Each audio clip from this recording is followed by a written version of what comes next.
de la compte.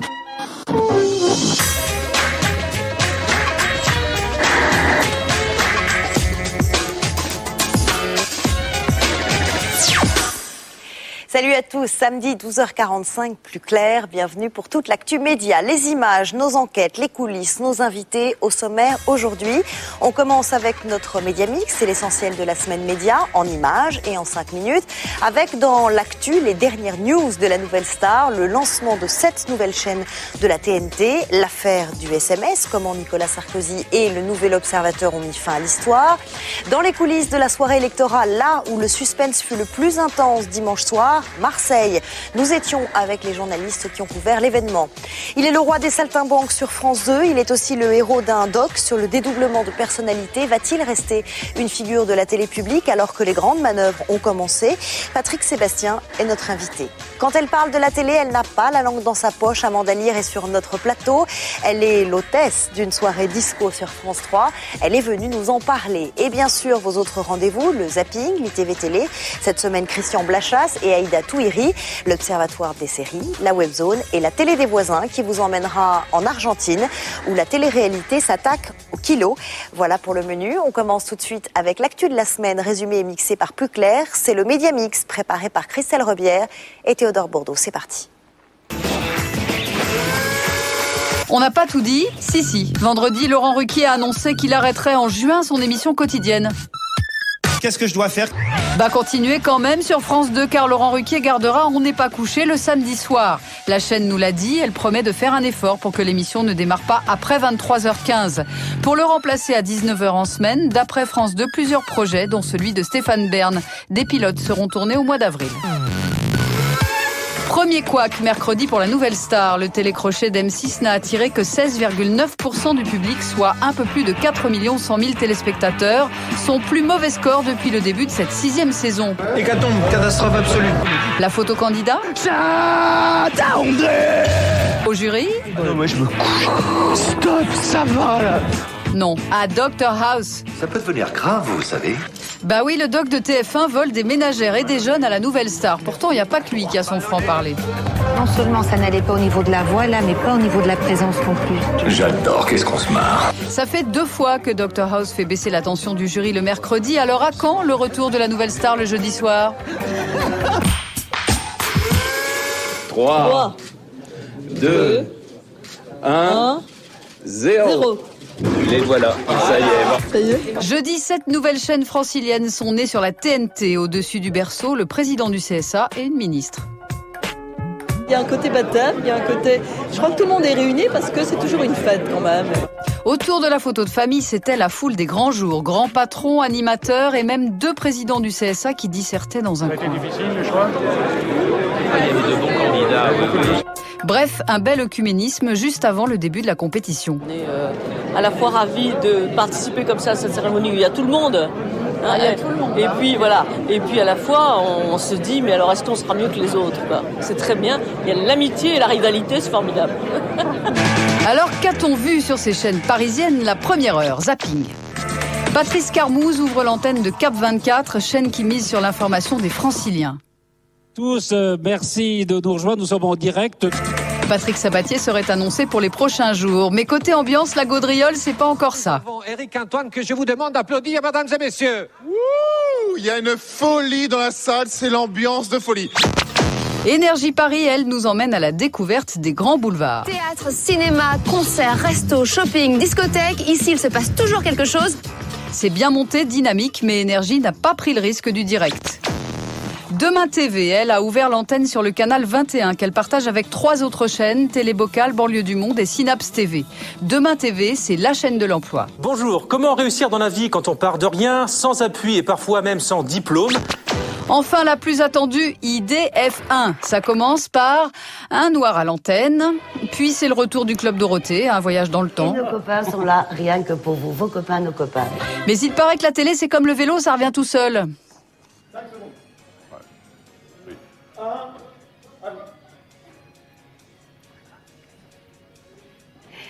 Nous sommes de retour sur IDF1. Mercredi, Carla Bruni-Sarkozy signe une tribune dans Le Monde au titre choc, halte à la calomnie. Elle nous y apprend que l'affaire du SMS est close et que le chef de l'État a retiré sa plainte contre le Nouvel Observateur. Au passage, elle donne une petite leçon de déontologie aux journalistes. Ce qui est malhonnête et inquiétant dans cet épisode, c'est qu'à aucun moment l'information n'a été vérifiée. Michel Field, qui publie un ouvrage sur le style Sarkozy, nous livre son analyse. Il ne me serait pas venu à l'idée de lui écrire mes commentaires sur sa manière de jouer de la guitare, donc c'est vrai que ça fait toujours un peu bizarre. Mais en même temps, j'ai trouvé le papier extrêmement fin. Il y a quand même un scoop dans le papier, c'est que c'est par elle qu'on apprend que le président a retiré sa plainte, donc c'est quand même pas rien. Pour moi, c'est un manifeste, désormais, moi, Carla Bruni, femme du président, voilà ce que va être mon rôle officiel. Et en ce sens-là, la tribune est assez exquise. Vendredi, le 7-10 de Nicolas Demorand sur France Inter commémorait les 40 ans de mai 68, le tout dans un lieu inhabituel. Le 7-10 qui bat et rebat donc le pavé ce matin, émission spéciale consacrée à mai 68, en direct et en public de la bibliothèque de la Sorbonne. Si on vous parle de mai 68 aujourd'hui, c'est parce que cette révolution a commencé le 22 mars à Nanterre. Le pouvoir est condamné à terme. Après la Sorbonne, Nicolas Demorand interviewe Romain Goupil en direct en se dirigeant vers le théâtre de l'Odéon. Le préfet va interdire le prochain meeting et ils vont tous se rabattre le 3 mai sur la Sorbonne. Vous n'avez pas fini d'entendre parler de la Sorbonne et de mai 68, alors on s'interroge, y a-t-il un risque d'overdose ? Pourquoi s'en plaindre ? Il y a 80 bouquins sur 68, alors on n'a qu'à choisir, on va pas les lire tous. Il y a des émissions, on peut regarder celles qu'on veut, personne ne vous oblige, c'est-à-dire vous pouvez zapper. En fait, c'est plutôt signe de bonne santé. Une bonne santé que Patrick Rothman nourrit. Le 8 avril, France 2 diffusera son documentaire sur mai 68. Bref, Monsieur Rothman participe à cette déferlante média. Je pense qu'il faut faire attention justement à ne pas être dans le mythe ou dans l'utilisation idéologique. 10h, Nicolas Demorand rend l'antenne. C'est toujours un peu rock'n'roll d'organiser ce genre de choses, mais on termine à 10h tapante et l'antenne continue sans problème.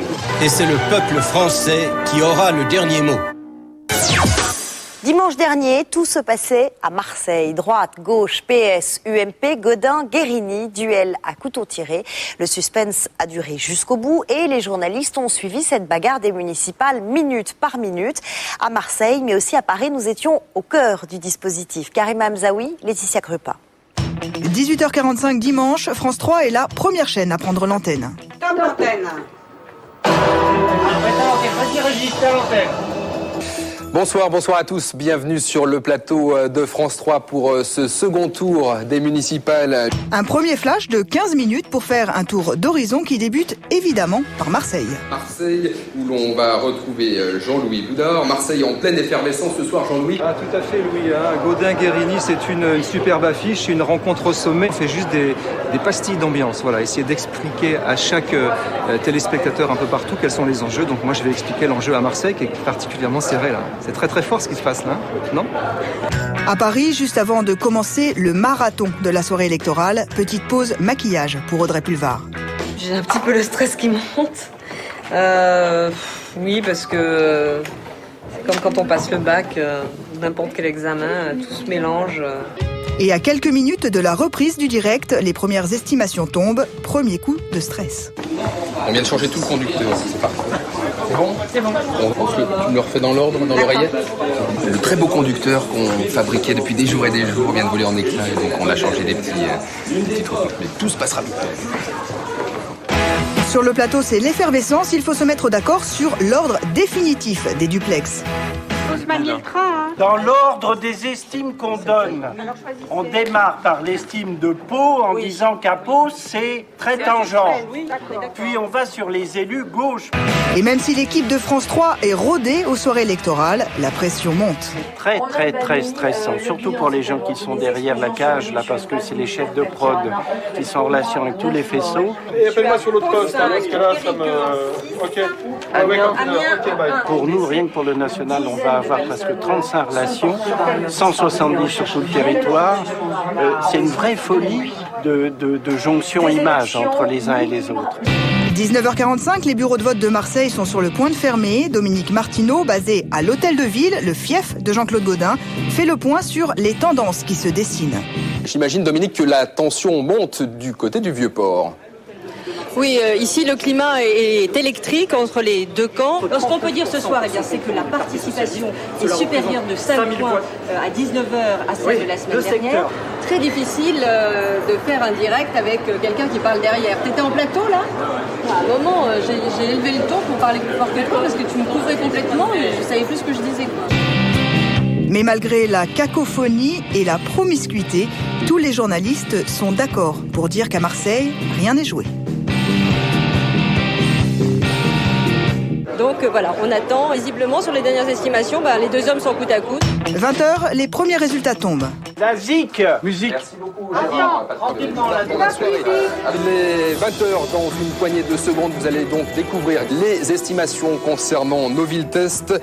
À Marseille, au QG de Jean-Noël Guérini, le candidat PS, les choses s'accélèrent et le duplex du journaliste Patrice Machuret se fait dans une certaine précipitation. Oui, alors écoutez, vous savez, ici, les militants arrivent par centaines et apparemment, quand même, la droite serait plutôt en avance sur les premières estimations, en tout cas, qui commencent à circuler sous le manteau. Voilà, ils m'ont surpris parce qu'ils m'ont pris tout de suite, là. Ah, je suis pas passé. Attends, je me disais bien, il y a un truc. Donc j'ai mouliné dans le vide. Mais pourquoi Louis me lance, alors? Attends, il me rappelle. Ah, ils m'ont pas pris, en fait. Ah, je suis passé. Mais pas de problème, le duplex est bien passé sur l'antenne nationale. À Paris, première pause pour l'équipe qui donne le relais au plateau Île-de-France. Ensuite, vous avez rendez-vous avec la rédaction de France 3 Île-de-France. À tout à l'heure.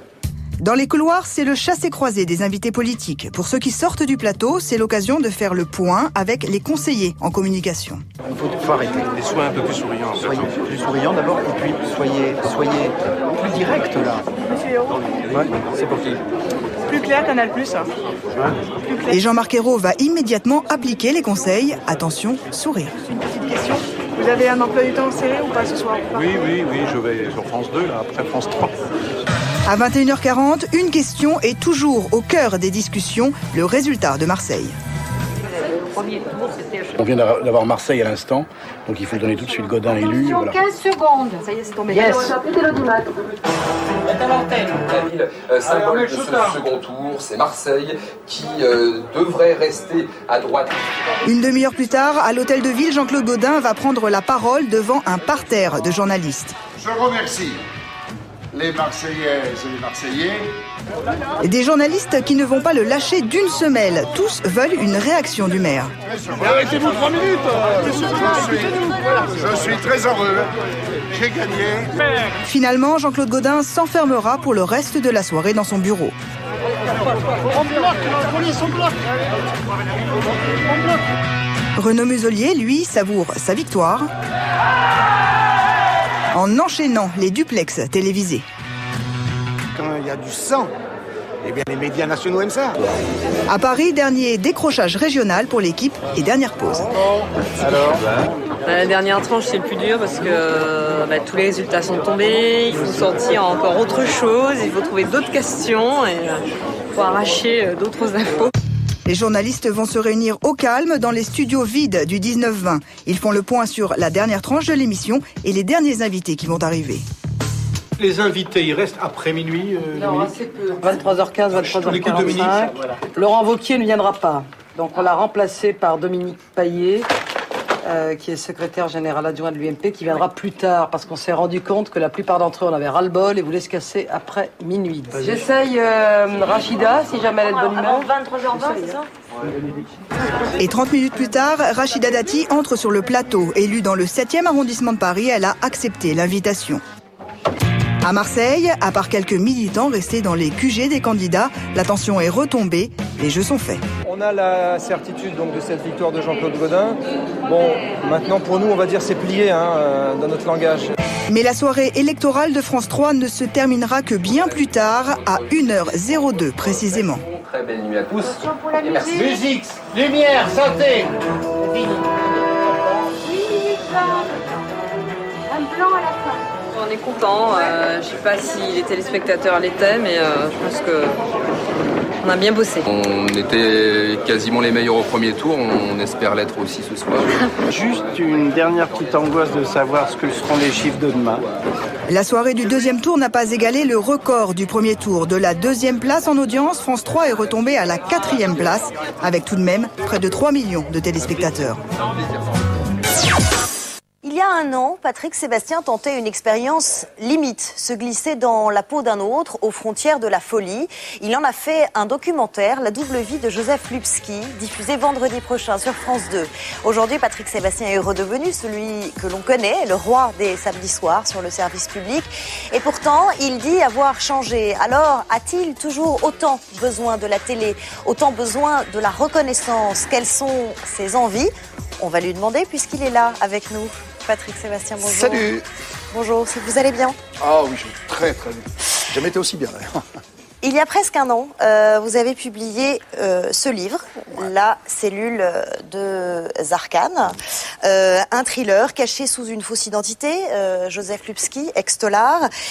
Et le 28 mars, France 2 diffuse donc un documentaire, La double vie de Joseph Lubski. Le documentaire retrace toute cette aventure et il y a un débat ensuite qui est animé par Frédéric Lopez sur le dédoublement de personnalité. Ouais, c'est bien ça? C'est un animateur exceptionnel, mais vraiment, je pèse mes mots. Vous allez être surpris de la générosité de ce type. Et on fait donc un débat avec des psys, avec des comportementalistes. C'est un voyage dans le dédoublement de personnalité, qu'on a un peu tous d'ailleurs. Pourquoi en faire un documentaire? Puisque finalement, vous avez publié votre livre, vous avez eu les bonnes critiques, c'était le but de ce dédoublement. D'ailleurs, est-ce que le livre a marché? Pas tant que ça. Pas tant que ça. Il a marché comme vous l'espériez, comme l'auteur l'espérait? Non, parce que c'était... Combien d'exemplaires? Je sais pas. Et honnêtement, je sais pas, mais je suis situé autour de 20-30 000, ce qui est pas mal, hein. Mais parce qu'on sait très bien que c'est pas du sensationnel. Par contre, peut-être on le relance, là, on le remet, on avait prévu de le remettre en place à la sortie du documentaire. On va voir, si vous voulez bien ensemble, quelques images de cette aventure, un extrait de ce documentaire. On est en janvier 2007, quand tout a commencé. Il fallait d'abord trouver un physique à Joseph Lubski. Depuis 6 mois, je fais un régime pour affiner ma silhouette et j'ai déjà perdu presque 10 kilos. J'ai convoqué toute mon équipe de maquillage et de coiffure. Toute la difficulté est de créer un personnage éloigné le plus possible de moi, avec des artifices invisibles à l'œil nu. J'ai surtout l'intention, pour que le décalage soit indétectable, de couper les cheveux que je porte longs depuis plus de 30 ans. Petit à petit, on dessine une première esquisse, une allure, une tendance. Doucement, je commence à glisser dans ce qui n'est qu'un brouillon de ma future écorce. Je rêve de me trouver en face de gens qui ont un mépris profond pour Patrick Sébastien, qui fait tourner les serviettes, et que ces gens-là me disent « Monsieur Lubski, ce que vous écrivez est vraiment très bien écrit. » Ça me fera un plaisir fou. Ça va, vous ? On vous entend là parler du mépris profond pour celui qui fait tourner les serviettes à la télé, de la bêtise chronique des médias, des critiques. La bêtise, c'est leur truc. Mais ça m'a eu blessé beaucoup. Vous l'avez dit ça dans la presse également, la bêtise plus, chronique des médias. Ah oui, il faut savoir quand même que quand j'ai fait Lubski, justement, j'ai quand même eu droit à... Et comme j'avais maigri et que je m'étais rasé la tête, c'était parce que j'ai inventé Lubski pour cacher un cancer. Je faisais de la chimio.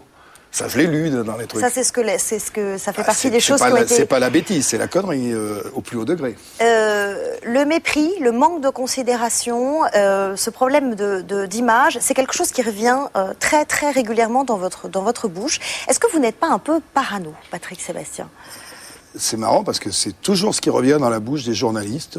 Je vous laisse la question. Vous avez qu'à dire que... j'ai relu vos déclarations depuis 20 ans, 30 ans. C'est quelque chose qui, comme une blessure chez vous. C'est vraiment... Écoute, quand tu ouvres un journal et que tu vois marqué « Oh, celui-là ferait le finir au lance-flamme ».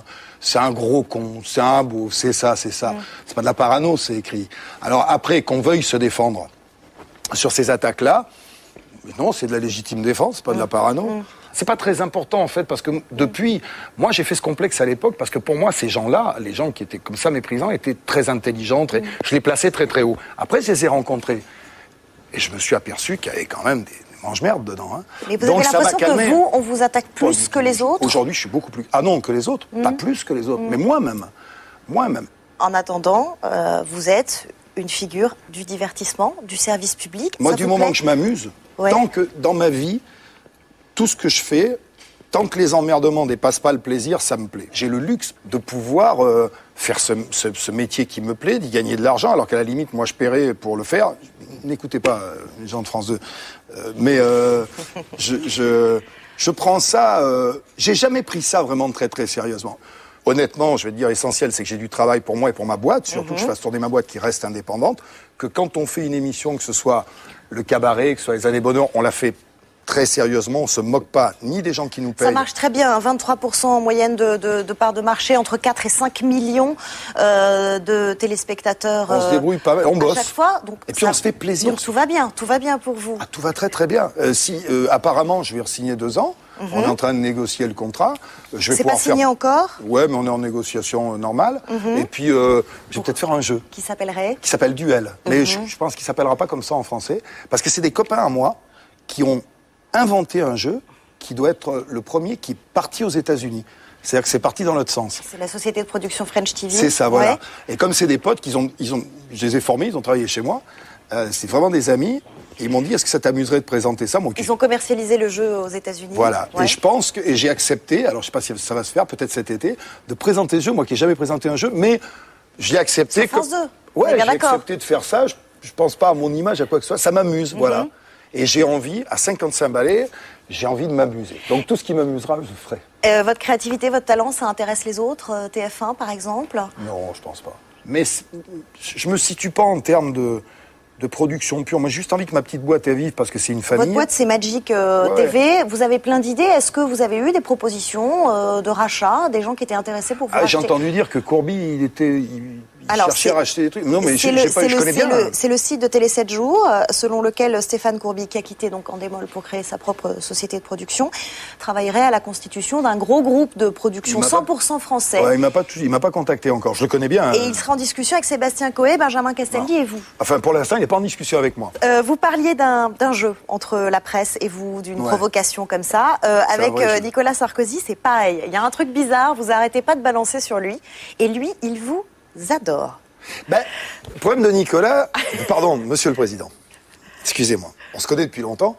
Je trouve qu'il devrait faire Johnny Hallyday comme métier. Il serait vachement bien. Tu vois, je sais pas, il devrait faire... c'est un showman extraordinaire. C'est un mec très sympathique. C'est un mec compétent. Il vous énerve parfois, Sarko. C'est un mec compétent, mais je le vois pas dans cet emploi-là. Sarko qui serre les mains des ouvriers dans les usines et qui va ensuite se prélasser sur un yacht, c'est une insulte à plein de mecs. Là, ça vous amuse pas, ça vous met en colère. Mais quand pas vous que dites ça. Je veux dire, la suppression de la pub. J'ai entendu milliards de débats, la suppression de la pub sur le service public. C'est un cadeau à ses copains. C'est normal. Ses copains l'ont aidé à être président, il leur fait un cadeau. Parce que le truc qui consiste à dire, on enlève la pub pour faire de la qualité, je vois absolument pas le rapport. Quand je fais le cabaret, ça coûte de l'argent parce qu'il faut faire venir les artistes de loin, etc. Quand ils se lancent dans Guerre et Paix, etc., le service public, il faut financer ça. Et je trouve que c'est bien qu'on ne demande pas aux gens de mettre la main à la poche. Après, je te dis, j'ai beaucoup de respect pour la fonction. J'ai du respect pour l'homme, parce qu'il se bouge, mais... Je ne vois pas dans cet emploi. Lui, il répond Patrick Sébastien. Le samedi soir, c'est l'archétype du service public qui sait faire du divertissement populaire. Je pense qu'il est sincère et je pense qu'il sait aussi que je suis quelqu'un qui ne séduira pas sur ce point-là, en tout cas. Donc je me suis permis d'appeler l'Élysée et de laisser un message au président en lui disant que ça ne changeait rien à ce que je pensais de lui, mais avec toute l'estime que j'ai pour lui quand même, et que je pense que même lui devait préférer avoir de bons ennemis que des mauvais amis. En tout cas, la boucle Joseph Lubski est presque bouclée, puisque on retrouve tout ce voyage dans le dédoublement au sein d'un documentaire qui est donc diffusé le 28 mars sur France 2. Ça s'appelle La double vie de Lubski, à 20h50 en prime time. Et je précise de Vincent de Hologne qui a réalisé le film. Qui a réalisé le documentaire. Merci beaucoup. C'est moi. Merci. À suivre, le zapping, l'ITV Télé cette semaine, Christian Blachas, Monsieur Culture Pub et Aïda Touiri, l'un des visages de l'info d'M6. Vous retrouvez aussi l'Observatoire des séries, la télé des voisins, la webzone et bien sûr notre invitée, Amanda Lear, présentatrice disco. C'est juste après la pub. Quand deux personnalités de la télé font les questions et les réponses, ça donne l'ITV Télé cette semaine, Christian Blachas et Aïda Touiri. On regarde. La dernière fois que tu as ri devant la télé? Oh, bah, ça, au salon d'agriculture, casse-toi pauvre con, ça m'a fait vraiment marrer. Tu demanderais à Valérie Damido de redécorer ton appartement ? Ah oui. D'ailleurs, Valérie, j'aimerais bien installer une cheminée chez moi. J'ai pas trop de place, donc si tu pouvais venir faire un tour, franchement, ça m'arrangerait. La dernière fois que tu as pleuré devant la télé. Le 16 août 1977, quand j'ai appris par le journal télévisé de 13h la mort d'Elvis Presley. Quel est l'animateur ou l'animatrice du PAF, le ou la plus mal habillé ? Alors, je vais me faire détester, Koé. Avec quelle personnalité t'as-t-on déjà confondu ? Une fois avec Bolloré, mais je pense que c'était dans le noir et que la personne en question était un peu myope. Quelle est l'émission que tu regrettes de ne plus voir dans le PAF ? Culture Pub. Quel animateur ou animatrice du PAF embrasserais-tu sur la bouche ? Louise Bourgoin. Oh là là, Louise Bourgoin. Est-ce que tu trouves que Julien Lepers en fait trop ? Non, j'aime beaucoup son style et ma belle-mère aussi. L'animateur ou l'animatrice télé la plus mal habillée ? Alors, les filles qui présentent Infosport, elles sont très très mal habillées, ces filles. Quelle est selon toi l'émission la plus idiote du PAF ? Pardon Koé, mais la méthode Koé. Avec quel animateur ou animatrice télé prendrais-tu une douche ? Avec Cécile de Minibus, parce qu'en plus, elle me le ferait marrer. Qui parle dans ton oreillette ? Il y a plusieurs personnes en fait. Il y a donc l'une des scripts, Pauline ou Anne, qui m'apprend à compter en fait, 5, 4, 3, 2, 1.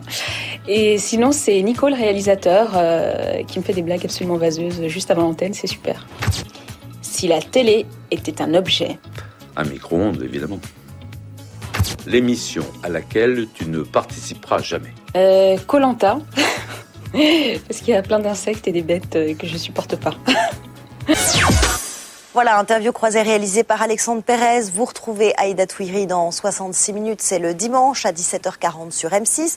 Christian Blachas, lui, c'est toujours Culture Pub sur NT1 le dimanche et le lundi sur culturepub.fr. Prenez les brochings des Feux de l'amour, les problèmes de riches de Dallas, les répliques d'Amour, Gloire et Beauté et les décors de Santa Barbara.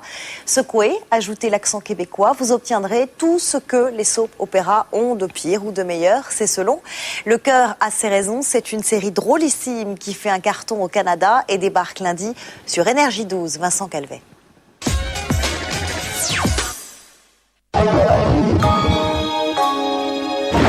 Ashley, tu n'as pas quelque chose à dire ? On connaît tous Les Feux de l'amour, ce soap diffusé en semaine sur TF1 au moment de la digestion. Apparemment, les Québécois le connaissent aussi. Voici Le cœur a ses raisons, une série québécoise qui parodie tous ces soaps que l'on a pu subir à la télé. Ouais. Brad, serrons-nous la main.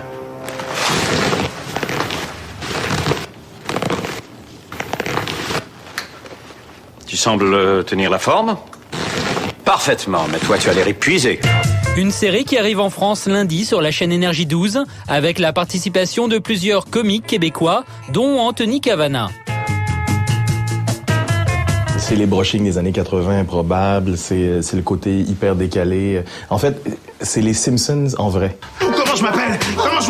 Qui est ton papy ? Oh ! Vous vous connaissez ? Si, vaguement. Ce feuilleton reproduit donc jusqu'à l'absurde tous les codes des soap-opéras. Je ne reste pas ici.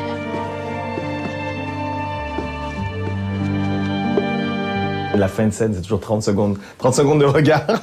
Quoi ? Vous êtes mon père ? Fais ce que tu veux. Mais tu n'es plus mon fils.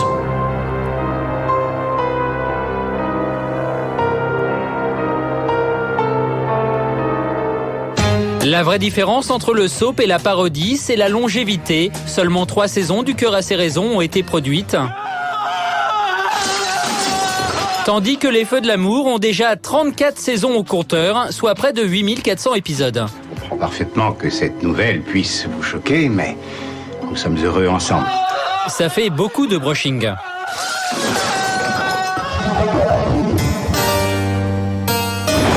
À partir de lundi soir sur Canal+, on va pouvoir vivre comme si on y était le règne du roi Henri VIII grâce à la série Les Tudors.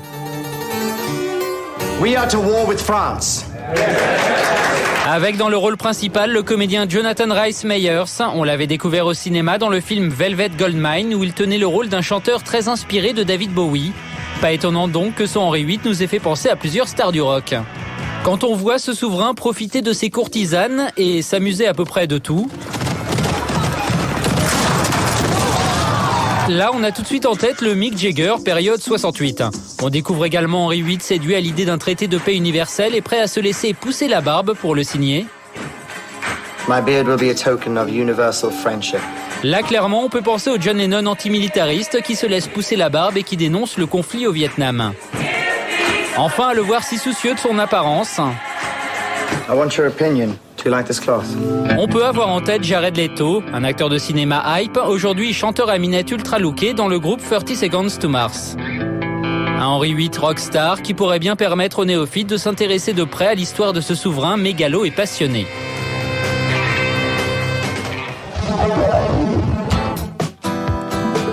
Attention, à partir de ce soir, sur la chaîne TPS Star, on va découvrir que vivre à 2 musiciens dans un petit appartement new-yorkais, ça n'aide pas pour les rencontres.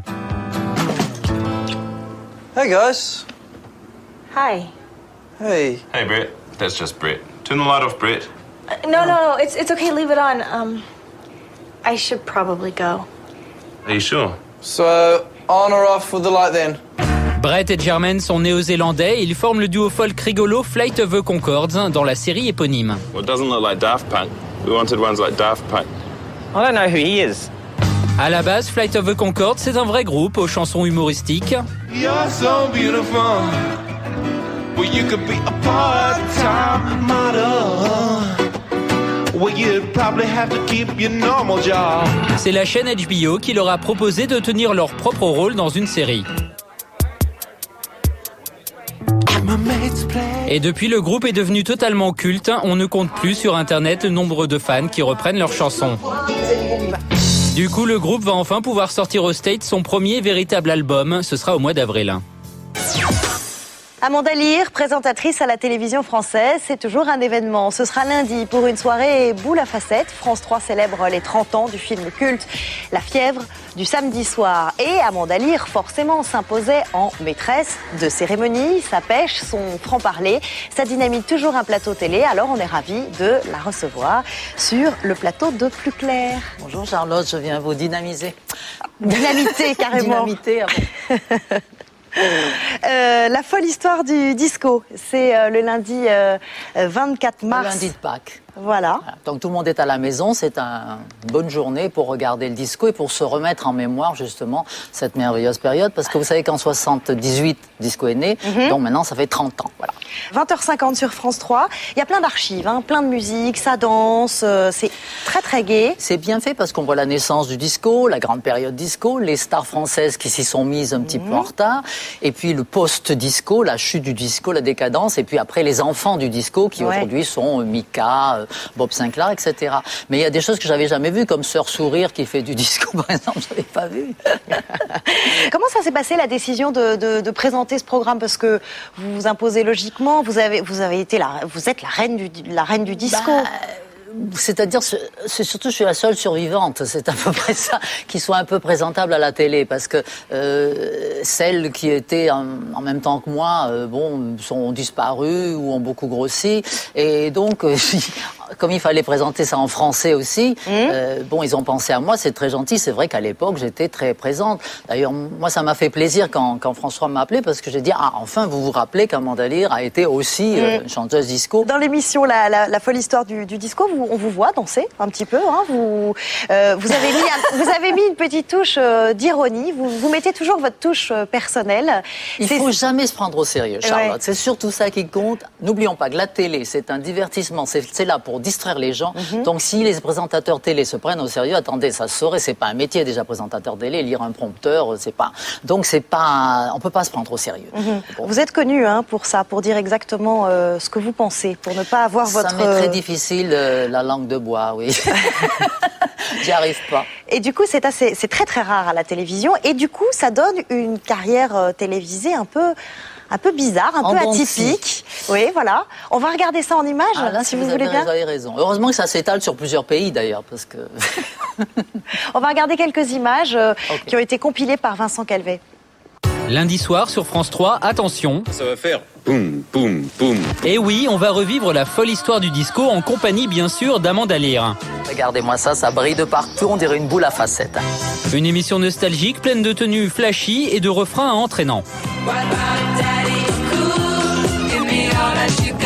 Je crois que ça l'amuse quand elle a débarqué. Je vous ai amené toutes mes fringues disco, regardez, ça scintille, ça brille dans tous les sens. Elle nous a fait un défilé de mode. Elle est quand même elle est dans le show depuis toujours. Pas étonnant donc qu'Amanda Lear soit le visage de cette émission. Elle fut une grande chanteuse de ce style musical, aujourd'hui un peu kitsch, mais toujours aussi populaire. Ah, le disco, changer ma vie? Non, il n'a pas vraiment changé ma vie. Simplement, il m'a procuré le succès que je voulais dans la musique. Et l'après-disco pour Amanda, ça a d'abord été la télé. J'ai essayé, mais bon. Au milieu des années 80, Amanda Lear est devenue l'un des premiers visages de Telecinco, la télévision privée de Berlusconi. Elle avait d'étonnant et de bizarre le fait qu'elle était un personnage un peu dépaysant. Donc, ses côtés sensuels, cette voix si grave. On la retrouve donc à l'antenne en France en 86 sur la 5, la version française de cette chaîne de télé que les moins de 20 ans n'ont jamais connue. Non, parce que c'est une émission française. Amanda Lear à la télé, cela a longtemps été une histoire de sexe et dans plusieurs langues. Ma la prima volta che hai fatto l'amore, te la ricordi? Studi gern porno, ça? Depuis, Amanda Lear a eu plus d'une fois l'occasion de prouver qu'elle pouvait parler de tout. Ce qu'on a découvert d'Amanda Lear, c'est que c'était aussi un personnage plein d'humour, sympathique, une femme finalement... parce qu'on a découvert que c'était une femme finalement, qui savait parler d'une manière aussi très proche au public. La carrière média d'Amanda Lear est à son image très surprenante. Elle est aussi à l'aise entourée de jeunes bodybuildés qu'en compagnie de l'équipe des grosses têtes de RTL. Elle a présenté de nombreux programmes TV sulfureux. Et puis un gentil ministre arrive et vous épargne une médaille. Mais elle est aussi chevalier des arts et des lettres. Bref, en 30 ans de carrière, Amanda n'a cessé de brouiller les pistes sans jamais vraiment s'éloigner de la boule à facettes. C'est avec les tubes disco qu'elle a été connue en Italie, en Allemagne, partout, et que depuis, c'est devenu une sorte de media woman internationale et multilingue. Je devrais être à la retraite si je regarde ça. Mais vous êtes toujours une media woman. Media woman, ça veut dire quoi? Ça veut dire qu'on parle de vous dans... Ça veut dire qu'on vous voit sur... parle de moi dans son journal. Par exemple, ça veut dire qu'on vous voit sur tous les plateaux, vous avez été chroniqueuse, vous avez présenté des émissions dans tous les pays, en Europe. Et c'était votre truc, vous le faisiez pour l'argent, la notoriété, le plaisir? Ah non, au départ, moi, c'était pour payer le loyer. Mais vous n'en aviez pas besoin, vous veniez de vendre 15 millions de disques à travers le monde. Oui, mais j'avais un gros loyer. Et donc, au départ, très gros loyer. Attiré par le gain, c'est vrai que j'ai accepté les offres de Berlusconi parce que c'était d'un luxe, c'était dynastie. On avait le chauffeur et tout, l'hôtel à Milan, donc c'était formidable. Et donc, je me suis laissé tenter par tout ça. Et puis après ça, j'y ai pris goût parce que je me suis rendu compte que quand on passe à la télé, on est 100 fois plus populaire qu'en vendant des disques ou en écrivant des livres, c'est vrai. Et donc, bien sûr, je suis resté plusieurs années à la télé italienne, puis à la télé allemande, on en a vu des extraits, à dire des âneries. Mais vous en avez bien profité, en tout cas. Voilà, et je me suis surtout bien amusée. Voilà, je me suis bien amusée. Votre limite à la télévision, est-ce que c'est la télé-réalité? Vous en avez fait en Italie, mais pas en France. C'est terrible. J'ai présenté une émission de télé-réalité en Italie et je suis partie après la première émission. Ça fait un gros scandale à la RAI parce que c'était prévu qu'il y en ait 12 et dès la première j'ai dit non, ça c'est pas possible, c'est au-dessus de mes forces, je peux pas présenter une telle ânerie. Donc le lendemain, vite, il a fallu me trouver une remplaçante. C'est votre limite à la télévision. Vous avez participé à beaucoup d'émissions de télévision. Vous aimez la télévision, donc j'aime beaucoup la télé. Je vous propose un petit jeu. En 60 secondes, je vous donne 12 noms d'animateurs. Oui. Et puisque vous n'avez pas votre langue dans votre poche, vous me dites ce que vous en allez me pensez. fâcher avec 12 personnes. Du tac au tac. Je vous donne le nom, vous me dites un mot. C'est parti? Allez, c'est parti. Allez, top, c'est parti. Laurent Ruquier. Il rit beaucoup à ses plaisanteries. Marc-Olivier Fogiel. Une teigne. Thierry Ardisson. Opportuniste. PPDA. Inconnu, je n'ai jamais travaillé avec lui. Flavie Flamand. Mignonne. Stéphane Bern. Il est là quand il faut. Christophe Ondelat. Beau garçon. Sébastien Coé. Pardon? Sébastien Coé.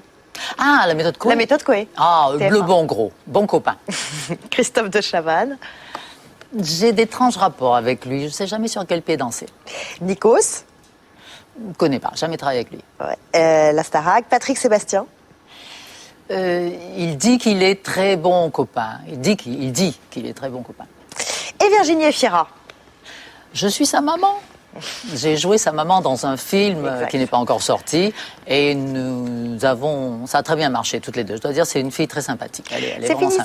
C'est fini. On a dépassé le score, mais On a voilà. fait 12 déjà. Oui, on a fait 12 il en manque animateurs. plein, et Morandini, et machin, il y en a plein. Bon, mais c'est pas grave. Le 26 mars, donc la sortie de Chasseurs des Dragons, où vous faites la voix d'un dessin animé magnifique. Des personnages. Lundi sur France 3, 20h50. Les folles années disco, que des bons souvenirs. Voilà. 30e, c'est à l'occasion du 30e anniversaire du film La fièvre du samedi soir, avec la musique des Bee Gees. Et depuis 2 jours, un DVD. Alors ça, c'est un très vieux concert, justement. C'était à cette époque-là. Je chantais avec mes musiciens, mes danseurs sur scène. C'est ce même concert qui a inauguré le Palace. Merci en tout cas d'être venu nous parler sur ce plateau de cette soirée disco lundi sur France 3. Merci. Staying alive. On va passer à notre télé des voisins en Argentine. Changer de vie, c'est une question de poids. Question des pesos, c'est le programme phare des après-midi de la télé-réalité qui s'attaque au kilo de 15 candidats. Lucia, Amadeo, Diego et les autres sont comme 50% de la population du pays. Beaucoup trop gros. Heureusement, la chaîne Canal 13 est là pour les faire maigrir. Karima Hamzaoui.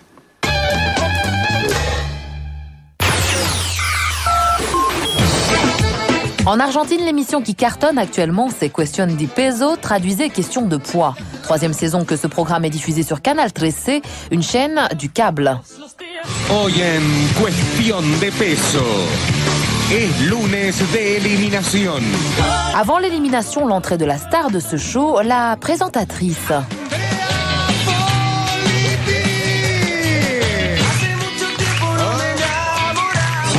Le principe de l'émission, 15 personnes obèses évoluent sous l'œil des caméras dissimulées un peu partout dans un appartement. Leur objectif, perdre un maximum de kilos pour gagner soit de l'argent ou soit un logement. Ils ont jusqu'à la fin de l'année pour maigrir. Ainsi, chaque soir, 3 de ces candidats passent sur la balance. 186 kilos y medio menos.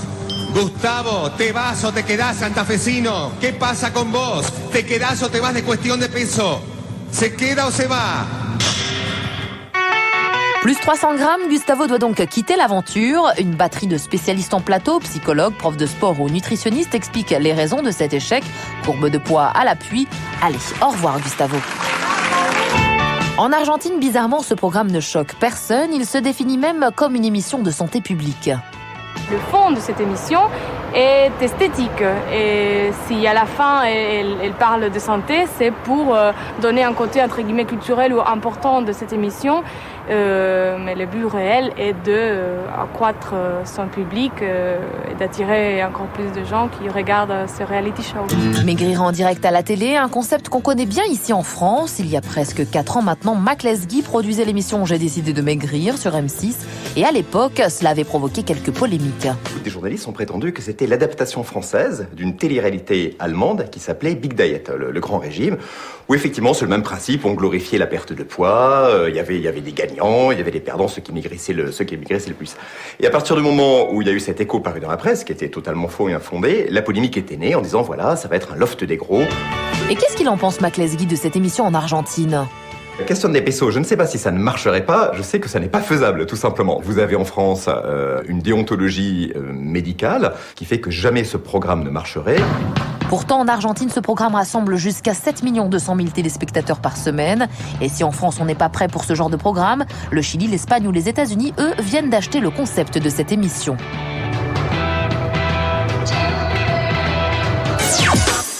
Cette année, il y a 2 nouvelles stars. Celle que l'on retrouve sur M6 le jeudi ou le mercredi, ça dépend. Et l'autre, sur le net, vous avez déjà entendu parler de Cindy Saunders et de la pétition pour la sauver. Vous avez peut-être aussi vu les essais de Steven. Chaque semaine, il interprète une chanson à l'attention de l'un des jurés et déclame des vers décalés pour les recaler, comme lui, Théodore Bourdeau. Quoi de neuf dans la webzone ? Lui, c'est Steven. Recalé au premier tour du casting de la nouvelle star, il a décidé de se donner une 2e chance sur le net. Bon, on va pas se mentir, j'ai loupé la nouvelle star. Artistiquement, j'étais au top, mais parfois le cœur dit oui et les cordes vocales disent non. Toutes les semaines, cet étudiant de 22 ans met en ligne une nouvelle vidéo dans laquelle il s'adresse au jury de la nouvelle star. C'est quand même un hommage que je rends au jury. Je sais pas si je vais leur faire passer un message, mais justement, je veux essayer d'adapter mes chansons en fonction de la personnalité de chacun. André Manoukian, permets-moi de te vous voyer. J'aurai peut-être la chance de vous rencontrer un jour, notamment grâce à cette chanson que je vous dédicace. C'est un mélange post-moderne, comme vous aimez bien. Pour le côté post, Bézu, à la queue leu, et pour le côté moderne, Carla Bruni, première dame de France. Pourtant tout le monde s'éclate, à la queue leu, et tout le monde s'embrasse. À la queue leu, vive la queue leu. Si eux, ils pouvaient voir ces vidéos et sourire, ce serait génial. Et en attendant que Dédé et sa bande le repèrent, Steven appelle tous les éliminés du télécrochet d'M6 à le rejoindre sur son site. Mais qu'est-ce qu'il pense de la recalée la plus célèbre, l'incroyable Cindy Sander? Moi, je l'ai trouvé sympa, mais je me situe pas du tout en opposition par rapport à elle. Sur le net, Steven s'est offert un sacré coup de buzz. Ses vidéos ont été visionnées plus de 280 000 fois. Je ne serai pas la nouvelle star cette année, mais je serai peut-être votre star à vous. À vous. À part ça, dans la webzone, l'homme de la semaine sur le net, c'est lui. Bonjour, je m'appelle Nicolas Prinsen. Nicolas Sarkozy vient de faire de Nicolas Prinsen le monsieur Internet de l'Élysée. Bardé de diplôme à tout juste 25 ans, Nicolas Prinsen a déjà officié sur le site sarkozy.fr pendant la campagne l'an dernier. Je crois qu'on va faire tomber les murs. Je pense qu'on va faire tomber les murs et trembler les sièges, exactement. Nicolas Prinsen devrait se concentrer sur la toile et relever toutes les rumeurs et attaques contre le président de la République. C'est une occasion unique pour le faire. Sa mission à peine entamée, les blogueurs l'attendent de pied ferme et ils lui ont déjà trouvé un surnom, le Big Brother du web. Enfin, dans la webzone, Paris Hilton cherche une nouvelle meilleure amie pour la vie. Exit Nicole Richie, sa copine de l'émission Simple Life. J'ai envie de pleurer. Pour son nouveau show sur MTV à l'automne 2008, elle organise un grand casting. Des sélections qui ont commencé sur le net. Les postulants mettent en ligne photos et vidéos censées prouver qu'ils ont le profil. Are you fabulous? Yeah. Yeah, I am. No explanation needed. No. On a regardé ces vidéos pour vous et, comment dire, c'est pas gagné. Trop blonde, trop sexy, trop poilu, trop bizarre, trop. Non, vraiment, Paris Hilton va avoir du mal à remplacer Nicole Richie. Voilà, plus clair, c'est fini. Tout de suite, vous prendrez bien un café. C'est Pascal Clark qui paie l'édition. Vous pouvez retrouver les meilleurs moments de l'émission sur canalplus.fr. À samedi prochain, 12h45. Et d'ici là, ouvrez grand vos yeux.